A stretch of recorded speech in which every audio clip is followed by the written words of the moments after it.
তাকেই তুমি ভালো রাখার চেষ্টা করো যাকে তুমি রোজ আয়নায় দেখো। অহংকার তারাই করে যারা বিনা পরিশ্রমে সবকিছু পায়। যিনি নিজের পরিশ্রমে সাফল্য অর্জন করে তিনি অন্যের পরিশ্রমকেও সম্মান করে।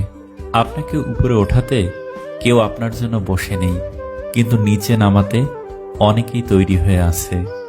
খাওয়ার মতো খাবার বেড়েছে, কিন্তু খাবারের গুণাগুণ নেই বললেই চলে।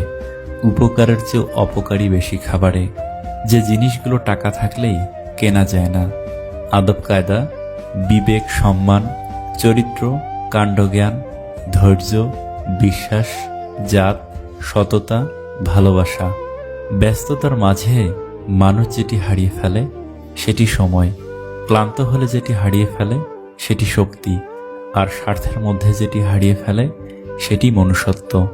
যতই চেটিং আর ডেটিং করো না কেন, আসল সেটিং তো উপরওয়ালার হাতেই। তুমি হয়তো ভাবছো যারা তোমার দ্বারা উপকৃত হয়েছে তারা সারা জীবন তোমায় মনে রাখবে। ভুল ভাবছো। এই পৃথিবীতে অনেকের দ্বারা অনেকেই উপকৃত হয়, কিন্তু কজনই বা মনে রাখে? বেশিরভাগই মনে রাখে না। আমাদের প্রিয় মানুষগুলি সবচেয়ে বড় অকৃতজ্ঞ। তোমার গোপন বিষয় যদি নিজেই গোপন রাখতে না পারো, তাহলে যার কাছে শেয়ার করবে সে গোপন রাখবে? এটা কিভাবে সম্ভব? তাই নিজের গোপনীয়তা নিজেই গোপন রাখো। সময় দ্রুত চলে যায়, এর সদ্ব্যবহার যারা করতে পারে তারাই সফল ও সার্থক বলে পরিচিত হয়।